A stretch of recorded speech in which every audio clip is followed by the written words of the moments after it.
সিদিনাখন মই নিশা ইয়ালৈ আহিছিলোঁ আৰু সেই সময়ত ৰাইজ যথেষ্ট চিন্তা ভাৱনাত আছিলে আৰু তৎকালীনভাৱে পেট্ৰলিয়াম মন্ত্ৰীৰ লগত কথা পতা হৈছিলে। ONGCৰ চেয়াৰমেনেও আহি এই স্থানতো আহিছিল আৰু গুৱাহাটীৰ কাৰ্যালয়তো মোক তেওঁলোকে সাক্ষাৎ কৰিছিল। ONGCয়ে এটা কথা প্ৰতিশ্ৰুতি দিছিল যে আমি খুব তৎকালীনভাৱে গেছৰ লিক বা তেলৰ যিটো লিক হৈ আছে তাক আমি বন্ধ কৰিম আৰু পৰৱৰ্তী পৰ্যায়ত ৰাইজৰ ক্ষতিপূৰণৰ বাবে ব্যৱস্থা কৰিম। আজি মই নিজে আহি চালোঁ, ইয়াত এতিয়া তেল বা গেছ নিৰ্গমন বন্ধ হৈছে। ৰাইজে এতিয়া আশা কৰিছে যে ক্ষতিগ্ৰস্ত ৰাইজে যাতে সহায় সাহায্য পায় আৰু বহু লোকে মোক স্মাৰক পত্ৰও দিছে, বহুজনে নিজৰ নিজৰ আবেদনো দিছে।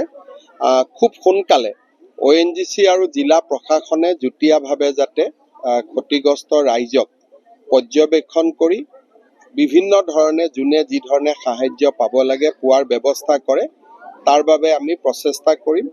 ৰাইজে কৈছে যে মেডিকেল কেম্প আৰু ভাল কৰি হ'ব লাগে, তাৰো ব্যৱস্থা কৰিম আৰু ময়ো যিখিনি অতিৰিক্তভাৱে মোৰ ফালৰ পৰা সহায় কৰিব পাৰোঁ ময়ো সেইখিনি কৰিম। আপোনালোকে এটা কথা জানে যে ONGC এটা ভাৰত চৰকাৰৰ সংস্থা, গতিকে ONGCৰ বিষয়ে মই কথা বতৰাখিনি সামাজিক বা আপোনালোকৰ জৰিয়তে কোৱাত কৰি তেওঁক মই মাতি আনি ক'ব পাৰিম। গতিকে সামাজিক মাধ্যমত বা মিডিয়াৰ জৰিয়তে মই ONGCৰ লগত কথা পতাৰ প্ৰয়োজন নাই, তেওঁলোকক মই মাতি আনিম। খালি আপোনালোকৰ যিখিনি ক্ষোভ সেইখিনি মই নিশ্চিতভাৱে শুনিছোঁ আৰু মই তেখেতসকলক আপোনালোকৰ ক্ষোভৰ বিষয়ে জনাই দিম।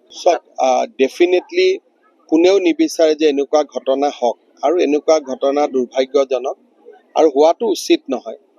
বৰ্তমান আমাৰ লক্ষ্য আছিলে যে গেছ লিক বন্ধ হওক, মানুহখিনি ঘৰত উভতি আহক। দ্বিতীয় লক্ষ্যটো হৈছে যে মানুহখিনিয়ে ক্ষতিপূৰণ হওক। তৃতীয়, আমি বাকী গেছ ৰিগ বা অইল ৰিগসমূহৰ নিৰাপত্তাৰ বিষয়টো এবাৰ সমীক্ষা কৰিব লাগিব যে আচলতে বাগজানত হ'ল, ইয়াতে হ'ল, যে আমি কিমান নিৰাপদ, সেই দিশটো ডেফিনেটলি আমি আলোচনা কৰিব লাগিব। ব্যক্তিগত মানুহৰ বিষয়ে নুসুধিব, মই অসমৰ মুখ্যমন্ত্ৰী হয়, গতিকে ব্যক্তিগত মানুহৰ বিষয়ে কথা কোৱাটো ভাল নালাগে। যিখিনি কৰিব লাগে আইনে কৰিব, মই কৈ যাম।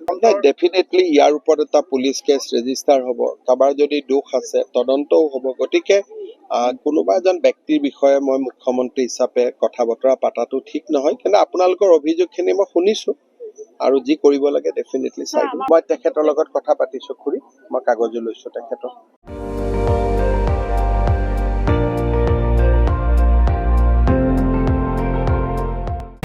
আপুনি চাই আছে ND24, সৰ্বশ্ৰেষ্ঠ নহয় সৰ্বোত্তমৰ দৌৰা।